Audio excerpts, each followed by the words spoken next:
There we go. Okay, we're live. We're on it. So off-season update. We are not paying for StreamYard anymore. This is a statement to corporate America. You can see, I think, the logo up in the corner. Don't really care. I'm not. It's like wow. It's like paying for Red Zone year round when the NFL's not even on. Like, why would you do it? And I Yeah. think YouTube TV is charging me right now for Red Zone, and there's nothing on Red Zone. So I need to get on that and cancel that too till the season comes back. But nonetheless, we're talking Eagles football. There's not much to say right now. The title of the video is "What is the Eagles ceiling?" What is it? Yeah, I mean, I are they going to be mean, better than next year? That would mean winning the Super Bowl. So, I obviously have been very vocal about the fact that I do think they're going to get back and have a shot at yeah, going to the Super Bowl. They'll be in a deep playoff run. I mean, there's no reason why I would think, other than it's a year-to-year league and anything can happen, that the Eagles are going to fall off. I mean, they're a young team on the rise, young coach, new, innovative. One of those organizations right now that kind of is running the culture aspect of things in the NFL, really seemingly building Super Bowl roster after Super Bowl roster, and it's really with the same core players. And your framework is the same. You get a quarterback, you get talent around him, you yeah. build up the defense a little bit and make a run. So, what do you think? Eagles ceiling? We looking good? We looking bad? We looking in between? I mean, I think they're looking great. Obviously, they retooled the team. They're young. They're set up well to have sustainable window. And the other example is the Chiefs right now. Is that of course who we played in the Super Bowl, and they're in there every year. I mean, the Chiefs are a little ahead of us in this process because of Mahomes, but like they've been, I think, in an AFC Championship game every year since 2017. And that's what having So an elite quarterback can do. You can go to the playoffs and have that opportunity every year. It doesn't mean you're going to win it every year. The yeah, Chiefs haven't even done that. The Chiefs lost the Super Bowl, they lost an AFC championship, but they've also just continued to create opportunities and got a couple rings. So yeah. that's what I'm looking for in this Eagles team. Is it one of those teams like 2017 that had that miraculous run and then kind of fell apart after, or does this team come back healthy, strong, and ready for another run? And I think that's what they're going to do. I mean, if you just Yeah. compare the situations of teams that fall off, the Eagles look really, really good again. And Yeah. they're getting better. I mean, everyone on their team is not, it wasn't like '08 Phillies when everyone kind of came together at the same time and Yeah. each year kind of dropped down a little bit. This is like they weren't supposed to be in the Super Bowl. Like this is people are like, this team's way better because this quarterback turned into a freak overnight, it seemed. But we all know Yeah. the work he put in. That was not overnight. We saw it coming from, a mile away. And having him, Nick Sirianni, I mean, the NFC is miserable, Yeah. miserable at the quarterback position, at the teams basically. This is one of the weakest NFCs I've ever seen, and that's also something that I think the Eagles could benefit off of as well as some other teams too. So it's going to be a battle at the top still, but I think the Eagles are going to have chance after chance, and the rings. You have to continue to put yourself in those positions, and you're not going to go. It's rare that you go once and you win, and then you're never good again. So, Yeah. Yeah. And I think what kind of gets lost in the shuffle of all this is that, you go to the Super Bowl, you lose, it's like, oh, it was a failure. But it's really is, like you said, it's just giving yourself opportunities to win, to be in that spot multiple times. I mean, obviously Chiefs fans, I'm sure, when they lost Super Bowl AFC Championship game to the Bengals, I'm sure devastated. Of course you're devastated. You're always devastated after you lose, but it's like, you just got to keep going. yeah, A really good example is the LA Dodgers have been good for 10 years, and they have won World Series, and they come up small in the playoffs every year. But what are they going to do? They win 100 games every year. Like, they can't really, they're always there. It yeah, just doesn't work out. But it's like, what are you going to do? Change the whole team and then not get to the playoffs, or rip it all apart? yeah, So yeah, that's the extreme example of frustration. Like, you definitely don't want that, but you have to really just put yourself in situations to win, because you never know what's going to happen, and what's going to come around come the playoff times, who you're going to play. And sometimes you just get beat, and it Yeah. sucks, but you just want to keep being there. But this team is set up to be there. Whereas the 2017 Eagles, they were building something, and they got all those free agents, and it kind of all came together and clicked, and then it sort of dissipated with Wentz getting hurt in the Foles magical run. But this feels so much different than that. That felt like magic. This is like sustainable. I mean, the Eagles just dominated all season. There was no so I mean, the 2 playoff wins were insane. Yeah, I mean, like mauled through the whole. They looked like they were just a completely different, playing a different league than the Giants and the 49ers. So oh yeah. So very true. It's really I'm excited just to see what they can continue to do and how and where it sort of goes long term and what the players can build on, because the NFC is so weak. They are really primed to control this thing for the next 3 or 4 years, because I don't see any team that's gonna dramatically improve. I mean, in the AFC, there's the gap between the Chiefs, the Bengals, the Bills is pretty close. Chiefs are still a class, but it's the Eagles, and then it's the Niners, and then it's Cowboys. But they're so far below. I mean, no one really has a quarterback guy. Yeah. I'd say the Cowboys are a really good team, and Dak's had our number, so that's a factor. And Dak is also a guy that you can get to the playoffs with every year. They give themselves a chance, they just kind of bluff. So, but you never know. This is why you stay ready, because then you don't have to get ready, right? The Eagles and the Cowboys are ready to be the top 2 teams in the NFC pretty much, because they have quarterback guys and no one else does. Maybe Seattle found something in Geno Smith with this little late career resurgence. Maybe Jared Goff, but it's the Lions. And then you have the 49ers, who don't have a quarterback, but they win in every other way possible. Yeah. And every other team is kind of, Jordan Love for Green Bay. There's a lot of potential. Justin Fields, someone's got to come out of that division. I guess Kirk Cousins with the Vikings. There's a lot of teams that have that, someone's got to do this and someone's got to fill out the playoffs. But all those teams, the Eagles play them at home, and it's a wrap. They mow them down at home in the playoffs. I mean it's unquestioned how great the Eagles were last season, and like you said, they dominated, and we're given examples of teams that flash in the pan, and then also teams that give themselves all those opportunities and maybe win once or twice. So you named the Dodgers. We lived through an Eagles era that was just like that. We didn't win. We went to the NFC Championship 4 years in a row. Yeah. And unfortunately, we only won one of those games, which is absolutely terrible. But, and then we lost in the Super Bowl. But that is an example of would you rather have not been there? Would you rather have not had a chance? If you give yourself a chance, more than likely you're going to at least play in the big game. And if and then if you play in the big game, you can win the big game. So you just want to play in as many as you can. And Mahomes, you're talking about how he lost in the AFC Championship, first one to the Patriots. Next year, won the Super Bowl against the 49ers, then lost to the Bengals, or lost to and then went back to the Super Bowl, lost to the Bucs in the Super Bowl. So that was AFC Championship loss, Super Bowl win, Super Bowl loss. So it's 1 and 2 in that scenario. Yeah. And then the next year lost to the Bengals in the AFC Championship. So now you're 1 and 3 in that situation, and that's Pat Mahomes for crying out loud. Yeah. Then they go back and they win the Super Bowl. So that's 5 chances pretty much within a game of the Super Bowl, and they have 2 Super Bowl They have 2 Super Bowl rings, and they lost 3 of them.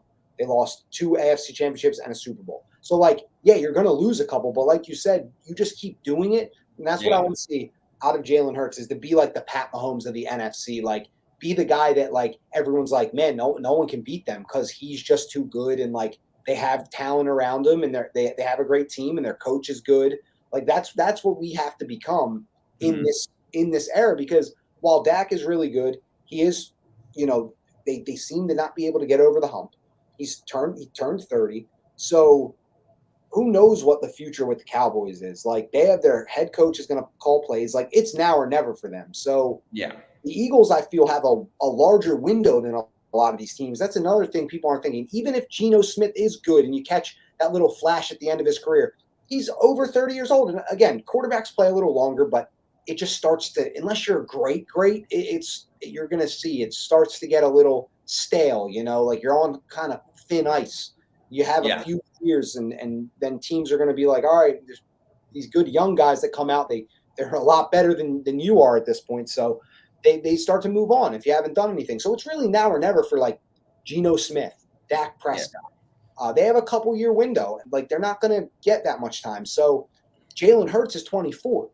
So he's not even in his prime yet. Yeah. Imagine when he's 27, 28. That's 3-4 years from now. Dak Prescott will be 33, 34. Geno Smith will be like 35, 36. I don't think there's any way that those guys still play for the teams they play for if results continue the way they are. So it's really just now or never for them. And they have to show it now. And unfortunately, I think the Eagles are, even without Jalen Hurts in his prime right now, are better with Hurts than any of those teams are. And I think they just have to prove that. I think they have to go out there and show that. And it's not all about the quarterbacks. I'm not really saying that, but having a quarterback in the NFL really is like a good part of the battle. Like there's only what, like 10 to 12 of them in the league that are like, okay, this guy could get this team to 10, 11 wins. Like there's not many teams in the league that don't have a good quarterback that go to the playoffs. It's 49ers are like the outlier right there. Yeah, and what's interesting, I feel like with the NFC is a lot of even the good teams, they have like deficiencies and holes on their roster. And besides quarterback, the 49ers are stacked everywhere. Yeah. So they're like the scariest team that if they were to get a quarterback, that would be the one team like, oh damn, like I'm really, Even if they signed Derek Carr, like traded for Derek Carr this offseason, like why not? I don't know why. Like he's not even that good, but like, yeah, that team is so good. All they need is a little stability and a guy that's been there, done that. Like I don't understand what they're. I know like the Trey Lance, but like they need some insurance because they just have a Trey Lance loaded roster. Trey Lance. Yeah, well he's not. I mean, but they just need like a veteran in there. Yeah, I'd be pissed if I was not a player on that team because you feel like you have a legitimate shot. And I get why they were upset. NFC Championship game, they would have lost anyway, but they're all like, oh, Purdy this, Purdy that. But it's like if they just had like a veteran quarterback, they probably it'd be 1-2 them and the Eagles. So I don't know why they drafted Trey Lance 3rd overall to just not play him. Yeah, I get that he's hurt, that he's got injuries, but like they like seem to move right on to Brock Purdy after the little stretch he had, and I think that's fool's gold, honestly. No, he sucks. I just don't think he's that good. but like, good, like it was so ridiculous on ESPN. Yeah, it was like Linsanity. Like when, but he could actually like hoop a little. Yeah, he was pulling up. Brock Purdy, like, man, it's funny because the Eagles get tormented all year for having an easy schedule and beating bad quarterbacks. And people want to say, well, you didn't have to play Brock Purdy in the NFC Championship. Oh, big deal. If only Brock Purdy was there. Come on. Like, the guy, he couldn't even move back there. He got whacked around the whole time he was in. Like, he didn't even do anything. And he got knocked out of the game. They were calling him Brocky, and he went down one round, and he's out. Like, come on, man. Like, crying about Brocky. Come on. That was bad, and like, he was looking pretty nervous back there even before the injury. So, you were there, stadium. I mean, you could feel it through the TV. I mean, you usually can in the playoff games, but like that one was crazy. That one. The stadium, like when I thought back on it and really was like there.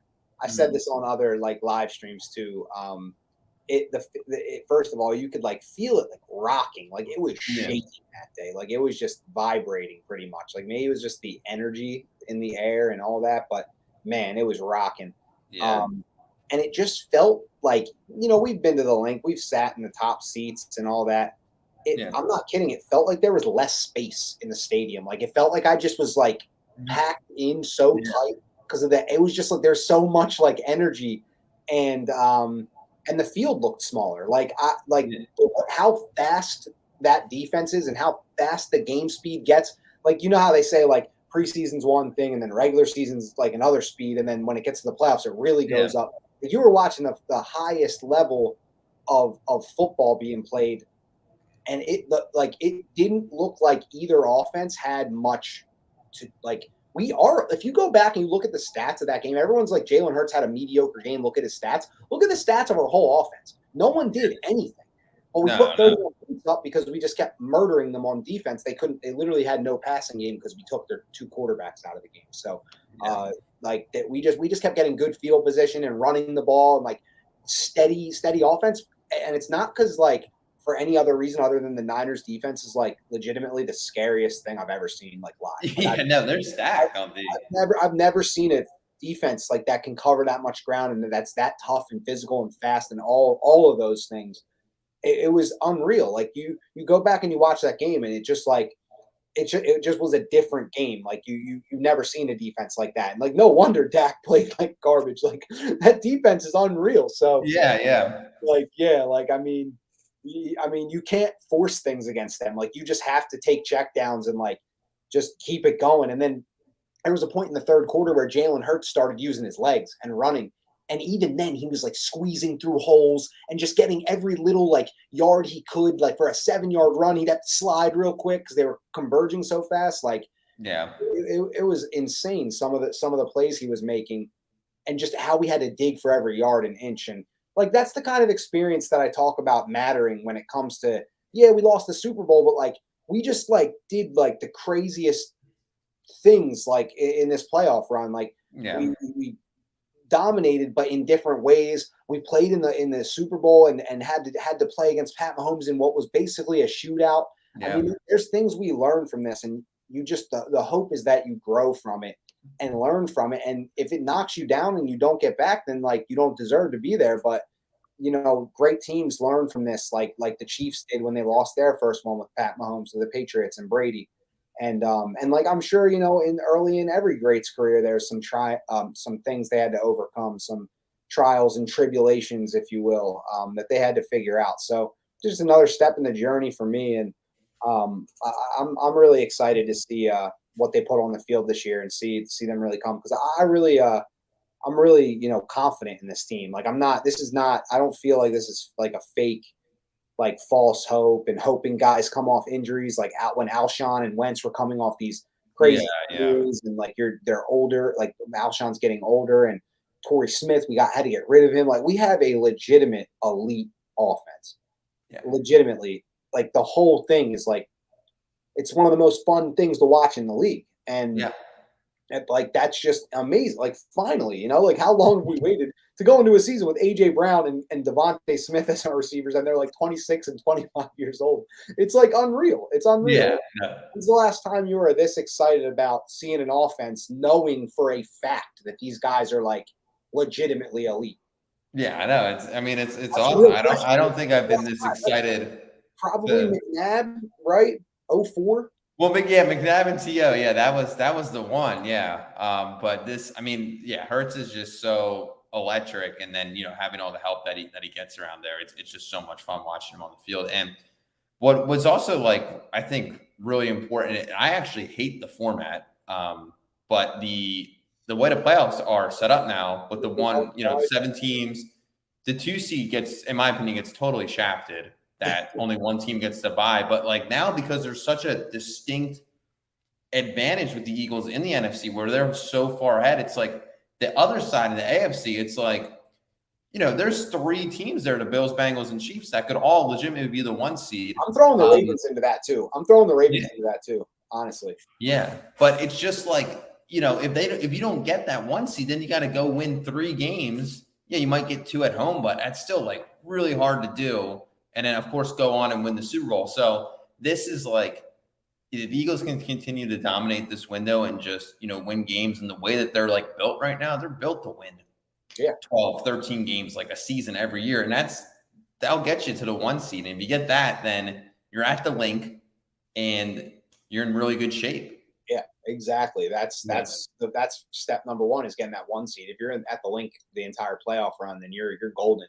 That starts to win the division. But it's funny because back in the day, when you talked about how the team's set up and how they're set up to win, X amount of games, it reminds you of the Andy Reid era where they, every year you knew you had one of the top quarterbacks. You had one of the better coaches in the league. You had one of the better defenses. And the game has changed a little bit, so we'll say their defense is good enough for how the NFL is today. You're going to get 30 plus dropped on you a couple times a year. It just happens. Yeah. But nonetheless, they had this good team. The thing about the team in the early 2000s was they were like a running on offense. Their identity was to run the ball. Remember the year with the three-headed monster? Yeah. They always had Westbrook and Staley and Buckhalter. But that wasn't really like because McNabb couldn't throw or anything. It was more because they just didn't have any wide receivers. No, they did not. You fast forward to today, and you see their identity is to run the ball. But like they have that element the same way the 04 or the 03, 02 teams had it. So that like sets you up right. Like that's the foundation of winning a lot of games. It's like having a great O-line, being able to run the ball, control the clock, all that. Like that gives you an advantage already.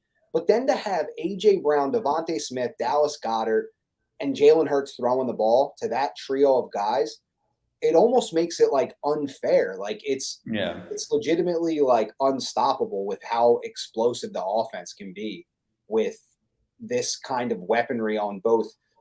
Like I don't think there's an offense in the NFC at least. Yeah. That has this type of run game and offensive line, along with the ability to throw the ball with anyone in the league, and we saw that in the Super Bowl, in the playoffs. Yeah. We can score with anyone doing anything. Yeah. And I don't think there's a team in the NFC like I think Dallas is pass heavy. I think they rely on the pass a little bit more than they rely on the run, and it wasn't always like that in Dak's career. Dak was the guy that was the opposite before. It was more Zeke, and they eased him in. But now I think that they're not a tough physical running team. They don't post that. They don't dominate like that. They're very centric around Dak. And now their defense is really good. So we'll see. I mean, McCarthy has said he wants to run the ball more. He's made that a point. So that's a really factual statement is that their coach even knows that they've been very reliant on Dak. So if they can run the ball, that's why they're the second scariest team. The Niners can't throw because they don't have a quarterback. They don't have a passing game. They have a really physical run game. And they have a good defense. The Seahawks, they're like Eagles light. Like their quarterback's okay. They have some decent running backs. They have some receivers, but like everything's like a step back. Like they're not as good. Their O-line's not as good. So the Eagles really do have the most complete offense. And even though they lost some players on defense, I think their offense just how much better it is, and it's going to be this year coming up with more continuity, more timing together, more you can really expand on what they can do now. I think that's going to I think that's going to be the difference between the Eagles and other teams in this conference. And that right there, that can win you 12, 13, 14 games. It really can. Yeah, I mean, we broke down the schedule like a month ago, but yeah, it's a tough schedule, but it is looking like at least 12 wins.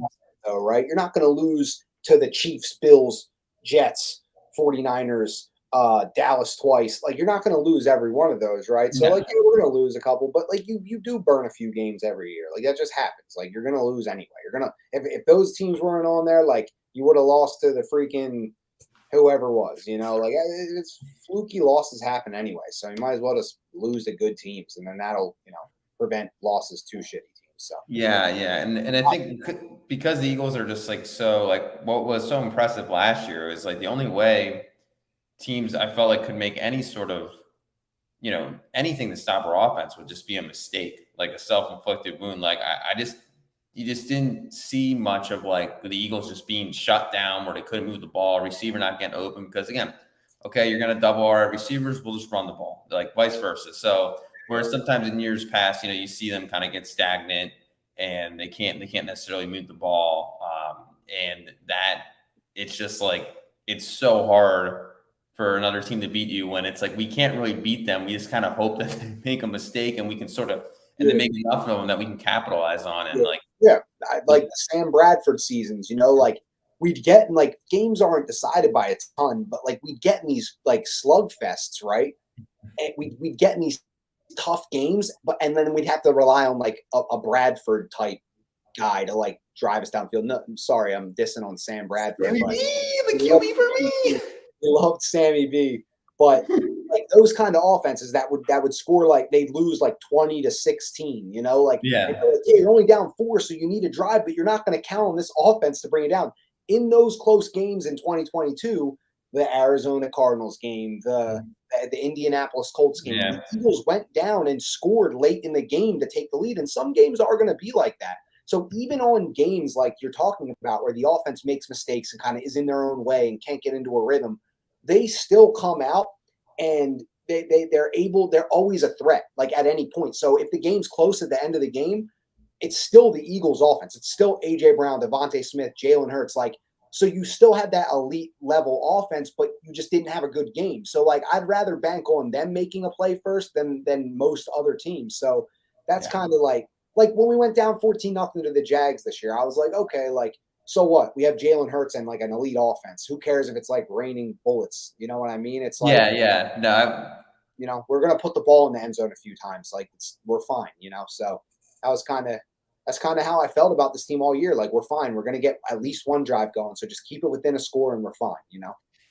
yeah. No, that Jaguars game, which I think we were both at, right? We Yeah, were we at it. were. And yeah, you just were just like, yeah, they're just gonna come back and win, even though it was in like the pouring rain. You just kind of knew that they Yeah, were that gonna was do that it. was one of those kind of when we won that game out. Everyone was talking about, oh, it's just the Jags, this and that. Obviously, that's what everyone says after every game. But being at that game, seeing like how gross it was out and the 14-0 early Yeah, in the game, and Jalen Hurts makes like a 3rd and 16, 3rd and goal from the 16. He turns it into a touchdown in 2 plays, 2 runs, runs the ball on 3rd and 16 or whatever it was, gets close to the end zone, then runs it in for a touchdown. I'm like, dude, this guy's unreal. Like he's everything you want like in a quarterback, and he has that dynamic ability. And I think we were talking about it on a show I was on the other night. Brian Johnson, the offensive coordinator. I mean, people talk about like after 2017, we lost our 2 coordinators, and we didn't replace them with guys that I was too like high on. Like, I mean, at the time, I was like, oh, cool. But we hired like Mike Groh, the wide receivers coach, oh to be yeah, coordinator. Total disaster. Lost our quarterbacks coach, John DeFilippo, to the Vikings to be their OC. So we messed that up. We should have. That's what we should have done, is hire him to be the OC. I mean, I don't know. Maybe it wouldn't have worked anyway. Who cares? But Mike Groh had no clue what he was doing. And yeah, Doug Peterson just wanted his own guys. And that came to fruition. That's why he eventually got fired, because he just kept wanting to internally promote to keep more control over the staff. And like Sirianni, when they lost his guys, the organization was like, we're going to do what's best on offense for our quarterback, which is promoting the quarterback coach, not the receivers coach or something, or doing something stupid. And on defense, I think you're frozen. Oh, all right, you're back. Your internet's lagging a little bit, I I think. was it. I mean, you were good. I was frozen, listening intently. Yeah. But yeah, no, but that, on offense they hired Brian Johnson, and on defense they hired Sean Desai, who they did a lot of work on, and they brought him in, thinking that he would be good for this defense because of type of defense and style they want to go with. And I just think that the whole Doug Peterson era really showed me like building around, like, you have to cater to your team in every step of the way. Like, you can't lose coordinators and then not really take serious the next steps. Like, they really, like, Brian Johnson was brought in for this reason specifically. When he was brought in as the quarterbacks coach for Jalen Hurts, they knew that they were going to need to keep him around to be the offensive coordinator. And then on defense, like, they weren't gonna make any sort of misstep in terms of you know just hiring a guy real quick or Yeah, promoting a guy internally. Like, they went out and found a guy after vetting a lot of guys to fit what their vision of what they wanted their defensive coordinator to be, which is that Vic Fangio style. They actually had Vic Fangio in the building and wanted him, and they ended up missing out on him. But they found a guy that was like kind of a disciple of his, and he's young, and he's got some decent history. So we'll see how he does. But I like their hires, and then losing your coordinators, it can topple your team. But I think there were different circumstances with that with the last time it really when it happened. Yeah, and there's such a concerted effort by the organization this year to like continue to improve the roster, even after like getting to the Super Bowl. You know, I felt like in 2017 they kind of were like, all right, let's run it back with the same guys. Really had a great draft in after the Super Bowl in 2017, 2018. But didn't really go out and make too many like big sort of impact signings or, you know, things to kind of like build the team. There also were very depleted on draft picks that year, even though they hit on like kind of all of them. But But that team, those draft picks didn't really come to fruition right away.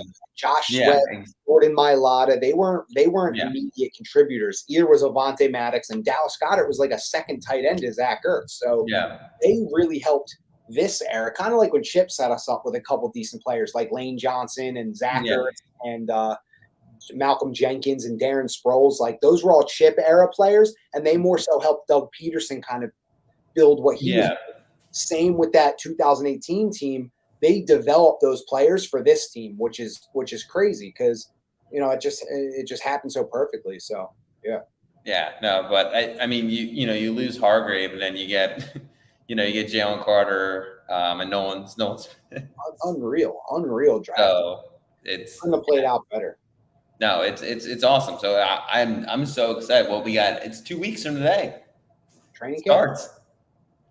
Yeah, it's gonna be crazy. I'm excited for it, ready for it to come back.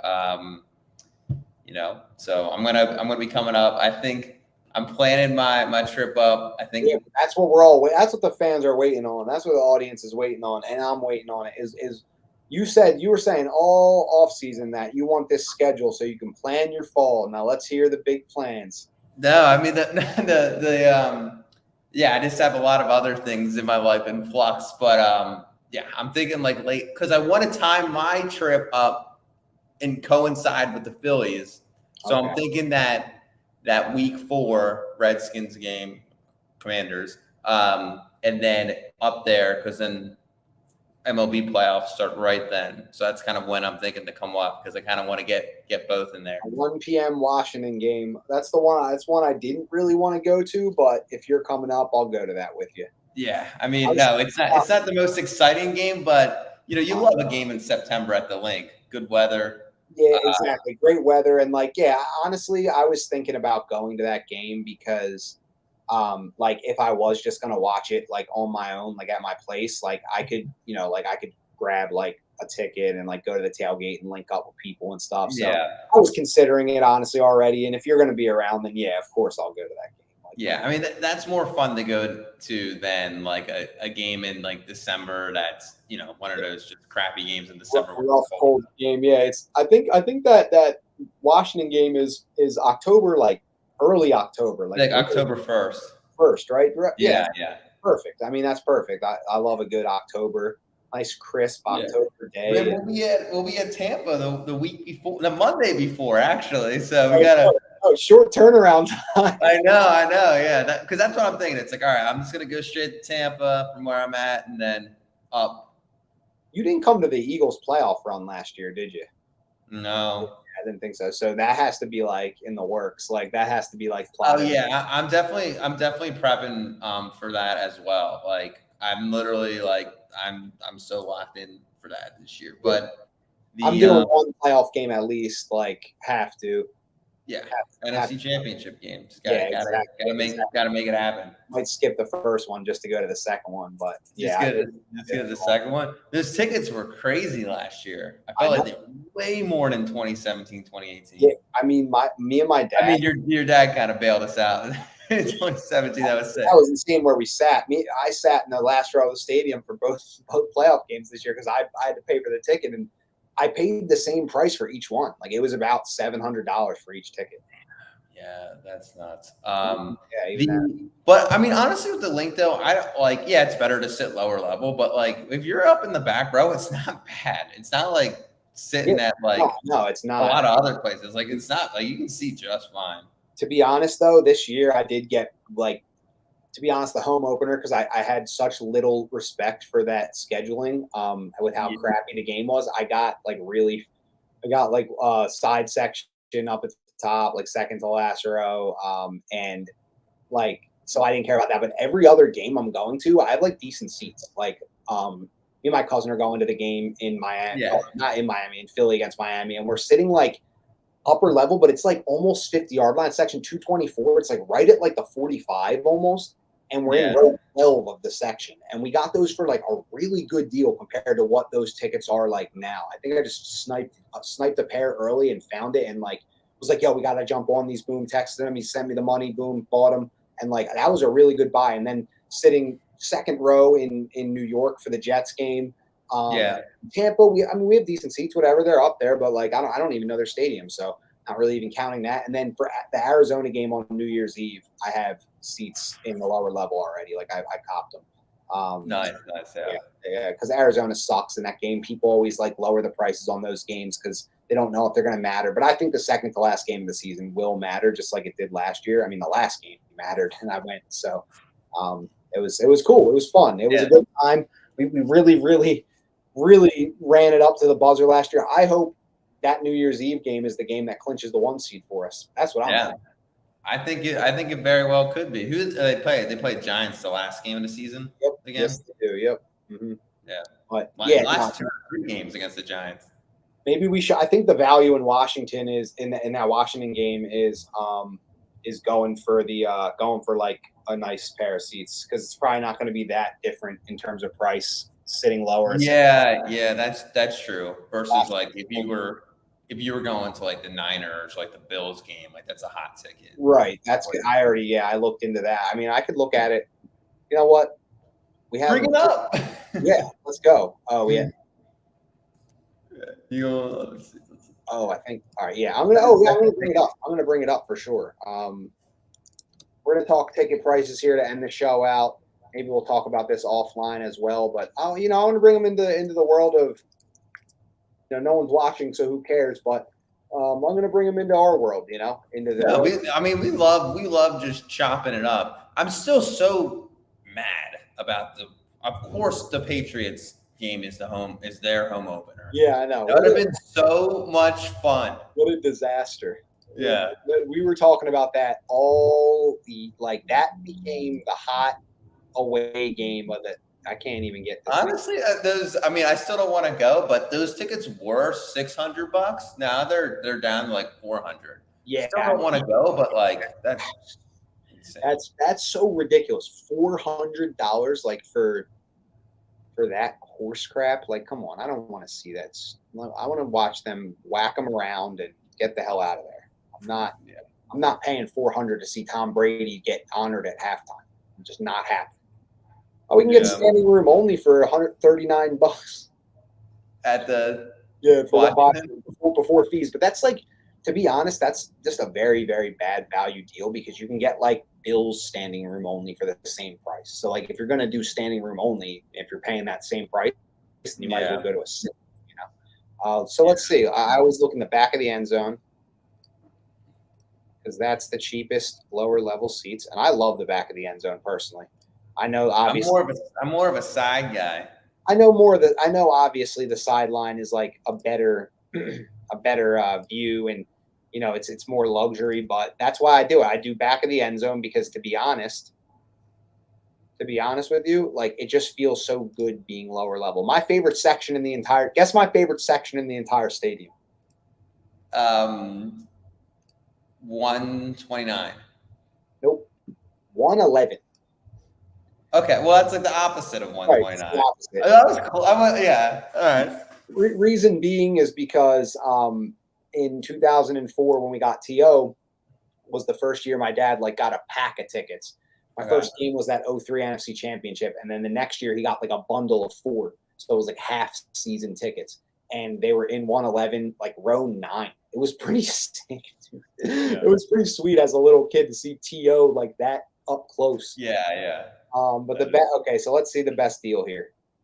I got to do any quantity 2. These are, it's incredible, these prices for Washington. Unbelievable. Man, we're in a recession. I can't believe this. The best value deal I'd say is probably lower level 110, road 19 for 300 before fees. That means it's about anywhere from 350 to 380 per seat, which just drives me up a wall to see Washington.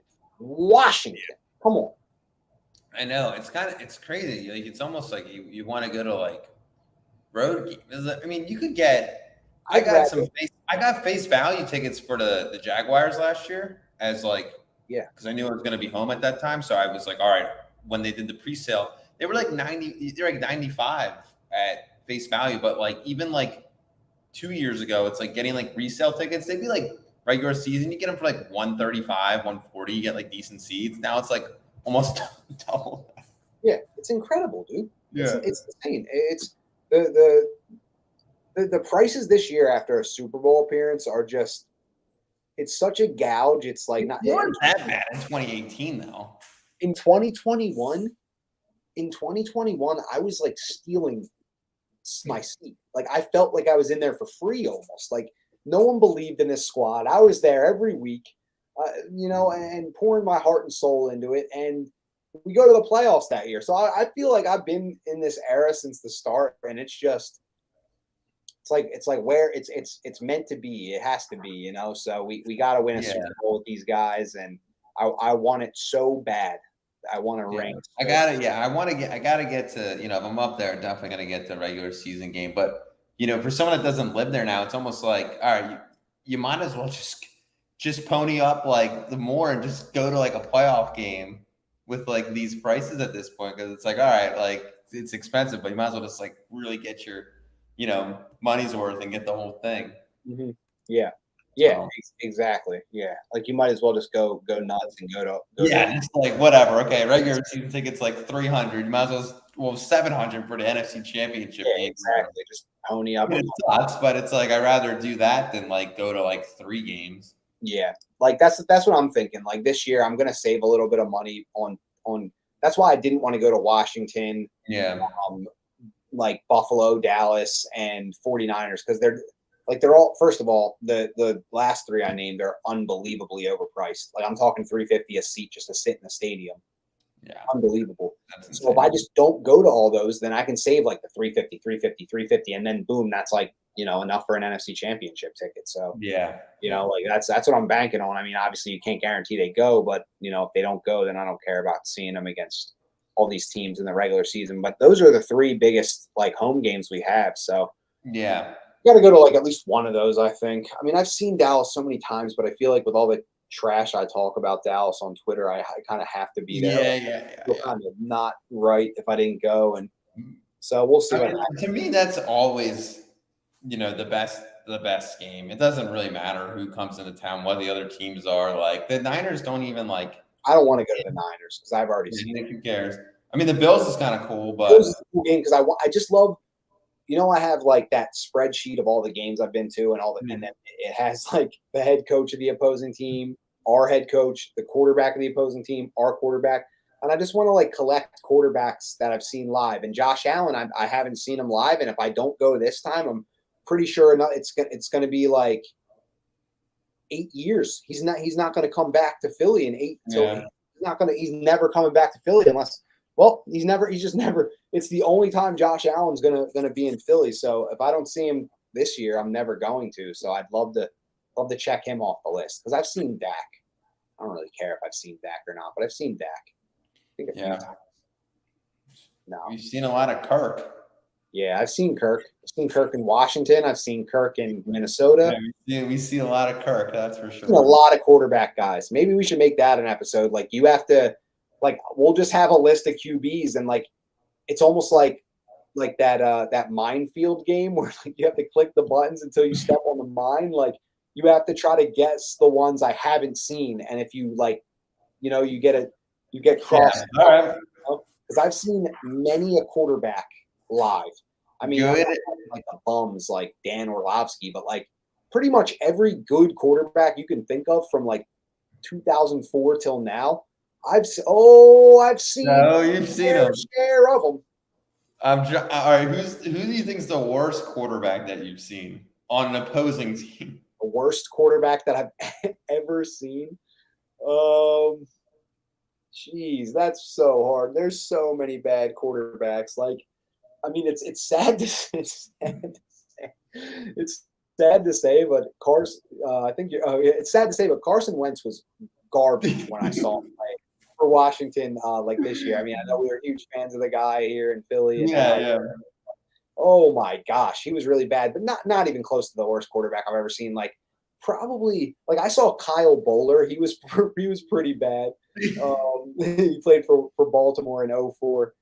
Yeah. Gosh, there's a lot. There's a lot. I mean, the Washingtons just ran through a bunch of bad quarterbacks. So Yeah, yeah. They're Cleveland, I saw Cleveland play a couple times. I'm sure their quarterback. And I could bring the sheet up right now and just run yeah. through. Well, I remember who was the quarterback? It was 2017-18 when the Eagles played the 49ers at home. It was like a rainy game. I forget who their quarterback was, but I was like, this guy is horrific. I got to look it up. Wait, describe the game again. It was the 2017 Eagles, like, when they were just cruising, and they with Carson Wentz still in. Oh, CJ Beathard, yeah. Oh yeah, from the Niners. I thought you were going to say Brock Osweiler. Oh yeah, that was like the next week. Oh man, yeah, that was brutal. Yeah, that was really bad. Yeah. We put up like 50 on that team, and they were supposed to have like a sick defense. They like cooked the Cowboys earlier in the year, and they were coming off that big season. All right, I'm pulling up the sheet, and I'll let you know. I'm going to cheat by looking at the sheet. The 2017 San Francisco 49ers were 0-8 after that game. 0-7 headed in. Yeah, the Niners didn't win a game all year. Like for that, they started 0-9 that season. Then they won their last 6. Dude, they really pulled it together. Like yeah. After kind of like John Lynch, like honestly, John Lynch like got doubted a lot when he came in as GM, and he's actually been really good. Honestly, yeah, I feel like that, like Brock Osweiler that game, that is. I mean, I wasn't there, but that was probably the worst I think I've seen. I'll tell you what. I can remember in like recent years. I'll tell you what. I got a couple guys that back when I was younger, I saw a lot of bums. I saw Tim Rattay, Patrick Ramsey, Kyle Bowler, Jake Delhomme. He was like not bad though when he came up being bad. John Kitna, he wasn't terrible. Jason Campbell was pretty bad. Brian Greasy, we actually lost that game. He was so old and like just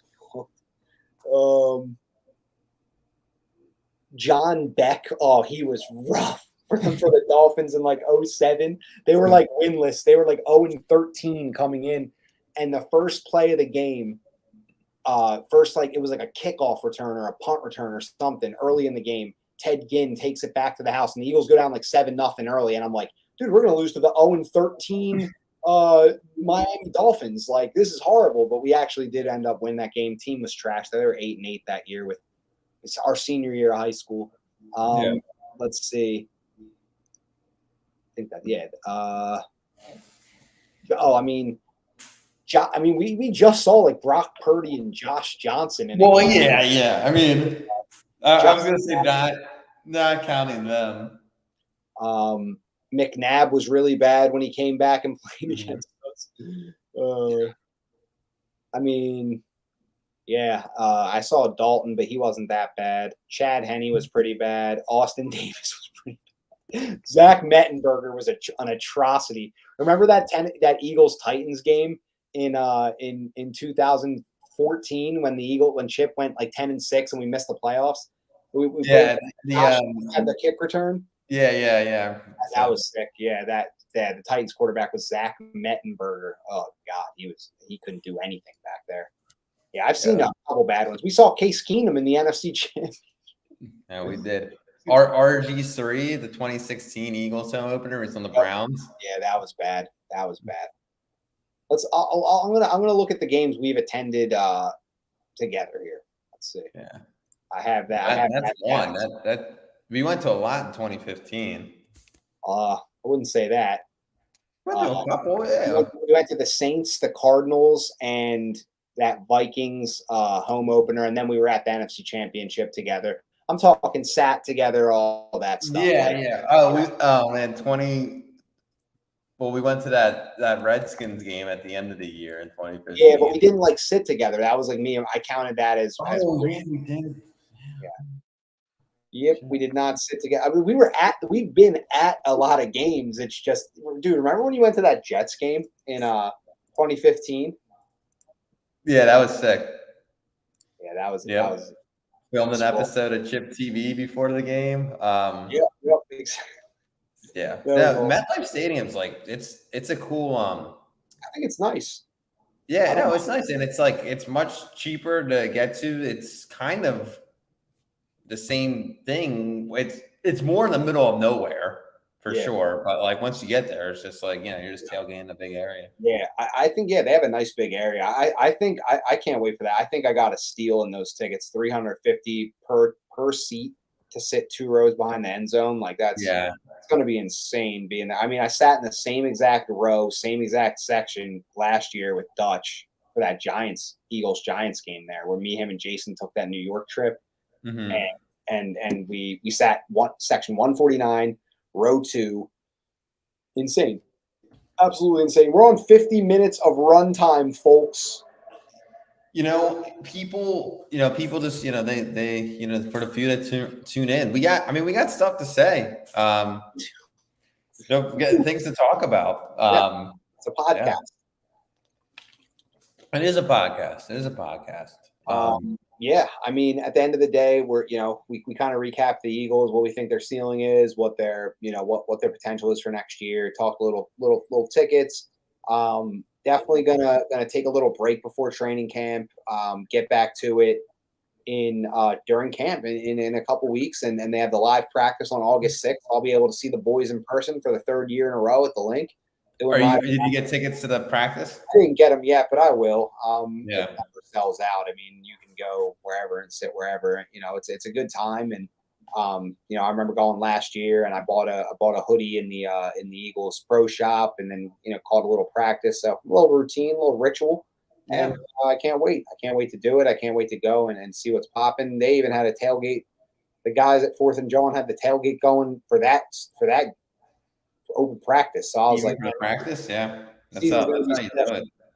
I knew the season would be special when I saw that. I was like, yeah, this is about to be crazy, and it just got crazier and crazier as the year went on. Can't wait for another one. Let's see what we can do for an encore.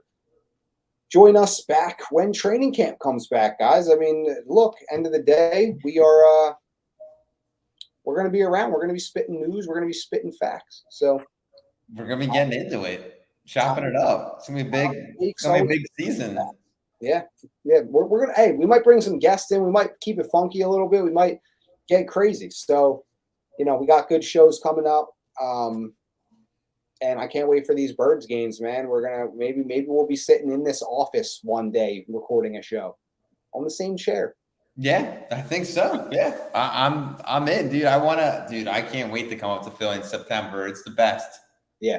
The best time of year, fall in Philly. Look, bottom line is if we might get into some stuff and need to take a one-way trip to Buenos Aires, but at the end of the day, we're gonna have fun. We're gonna do our thing. And Dutch comes in, wheels up Friday, comes into town for a little Philly summer. So we'll let you know how that goes, and then we'll get into it in the fall. Hopefully, maybe we can convince Dutch to come back again in the fall. Maybe just convince him to take the one-way trip to Buenos Aires with us, because he could probably use one of those right now. Yeah. And I got I got locations everywhere. No one ever even knows where I am. Yeah, exactly. You're always just a man on the move. Yeah, and you know what? You might as well. You could even be a man on the moon for all we know. Where are you even at right now? Could be on the moon. Who knows? But it might be an alien. Yeah, and you might, and that alien man is going to be in Philly. So anyone wanting autographs from a real live alien, inquire inside, and we'll see you in Philly in the fall. But we'll see you in 2 weeks for training camp. Yes, we will. We'll be hitting the pads. Yep, whacking the pads, hitting the sleds, and Tearing it up, guys. All right. Thank you, anyone who tunes into this, and we appreciate it. We'll see you. We'll see you in a few weeks.